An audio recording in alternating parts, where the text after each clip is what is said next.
langsung saja di sini saya akan membahas mengenai tinjauan pemrosesan transaksi dan sistem enterprise records planning. Dalam matkul sistem informasi akuntansi syariah. Nah, di sini untuk pendahuluannya, nah bab ini dibagi ke dalam dua bagian besar. Yang pertama ada membahas siklus pengolahan data serta peranannya dalam menyelenggarakan aktivitas bisnis dan menyediakan informasi bagi penggunanya. Nah, dalam pemrosesan transaksi itu ada siklus pengolahan datanya. Nah, siklus pengolahan data atau yang disebut dengan dalam bahasa Inggrisnya data processing cycle ini seperti yang ditunjukkan pada figur 2-1. Proses ini terdiri atas 4 tahap, yaitu input data, penyimpanan data, terus pengolahan data, dan output informasinya. Oke, mari kita bahas yang pertama. Yang pertama itu adalah dokumen noun atau output informasi perusahaan. Nah, output perusahaan ini untuk pihak eksternal yang seringkali menambahkan data ke dokumennya dan kemudian ini dikembalikan ke perusahaan sebagai dokumen intinya. Nah, yang kedua itu ada penyimpanan data. Nah, dalam penyimpanan data ini terbagi-bagi. Yang pertama itu ada buku besar. Nah, dalam buku besar, informasi akuntansi kumulatif itu disimpan dalam buku besar umum dan buku besar pembantu. Nah, dalam buku besar umum atau general ledger, itu dia berisi ringkasan level data untuk setiap akun aktifannya, kewajibannya, akun ekuitas, akun pendapatan, akun beban organisasi. Sedangkan dalam buku besar pembantu berisi data mendetail untuk beberapa akun buku besar dengan banyak sub akun yang terpisah. Dalam penyimpanan data ada teknik pengodean. Nah, dalam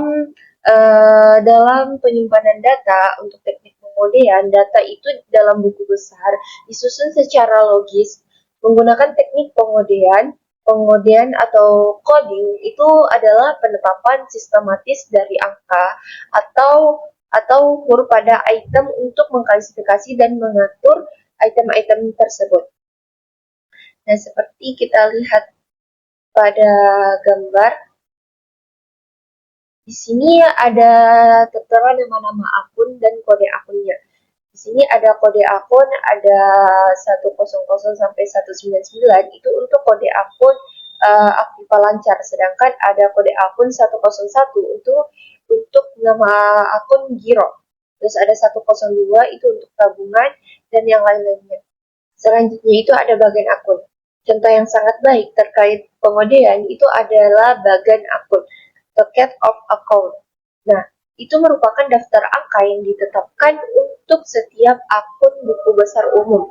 Nah, angka-angka akun inilah yang memungkinkan data transaksi dikodekan, diklasifikasikan, dan dimasukkan ke dalam akun yang sesuai.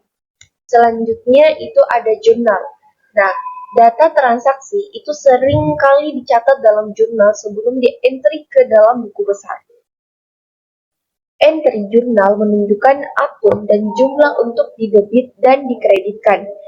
Nah, jurnal umum atau general journal digunakan untuk mencatat transaksi yang tidak sering atau tidak rutin seperti pembayaran pinjaman dan penyelesaian akhir periode dan jurnal penutupnya.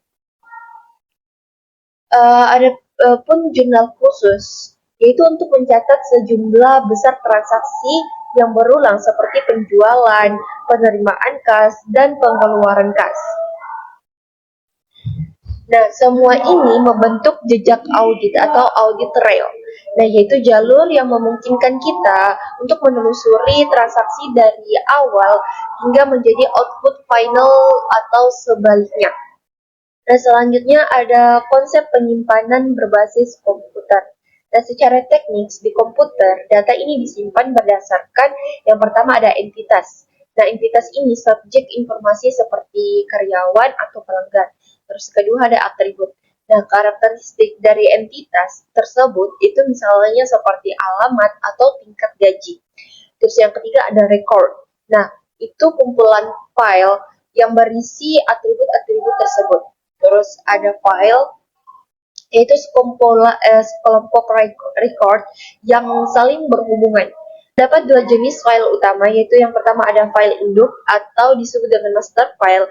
Ini bersifat kumulatif. Nah, kalau file transaksi itu yang berisi catatan-catatan bisnis dalam periode tertentu. Selanjutnya pengolahan data atau disingkat dengan CRUD. Nah, aktivitas ini, aktivitas pengolahan data itu sering disebut dengan CRUD yang terdiri dari creating. Yang pertama ada creating, yaitu membuat record baru.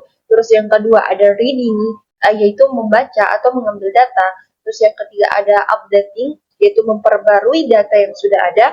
Dan yang keempat ada deleting, yaitu menghapus data yang sudah tidak digunakan lagi. Selanjutnya ada output informasi. Nah, ini output informasi merupakan langkah terakhir dalam output. Hasilnya ini bisa berupa soft copy di monitor atau hard copy di kertas. Bentuknya ini bisa berupa seperti dokumen transaksi atau laporan untuk pengambilan keputusan manajer, atau juga bisa database query untuk merespons pertanyaan cepat terkait masalah tertentu.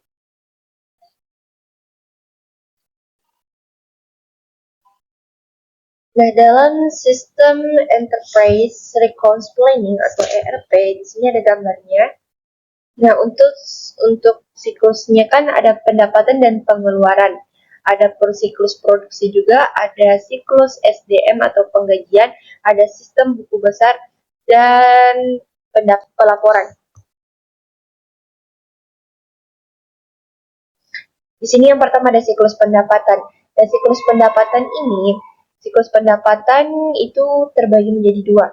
Ada menjual barang dan jasa menjadi menerima pembayaran. Terus dalam siklus pengeluaran di sini ada membeli barang dan jasa untuk melakukan pembayaran. Terus ada siklus produksi. Nah, dalam siklus produksi itu menggunakan waktu karyawan, menggunakan bahan baku, menggunakan mesin. Itu tujuannya untuk membuat produk jadi semua. Terus ada siklus SDM atau penggajian, yaitu memperoleh waktu karyawan, setelah itu membayar karyawannya. Terus ada sistem besar dan pelaporan. Jadi di sini untuk menghasilkan laporan dan laporan keuangan. Modul-modul utama dalam ERP itu meliputi yang pertama ada keuangan dan sumber daya manusia atau penggajian. Terus yang kedua ada siklus pendapatan. Nah, dalam siklus pendapatan ini atau pesanan ke kas dan siklus pengeluaran atau membeli untuk membayar.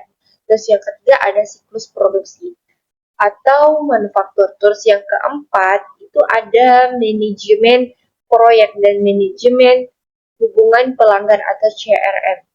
Nah, untuk bagian terakhir ada ringkasan dan kesimpulan kasus. Pertama ada perangkat lunak, diharapkan dapat menyimpan semua pengolahan data dan berfungsi dalam penyimpanan data. Terus yang kedua ada perangkat lunak, harus dapat menghasilkan seperangkat laporan keuangan dan akan cukup fleksibel untuk menghasilkan informasi berguna lainnya yang dibutuhkan perusahaan untuk meraih kesuksesan.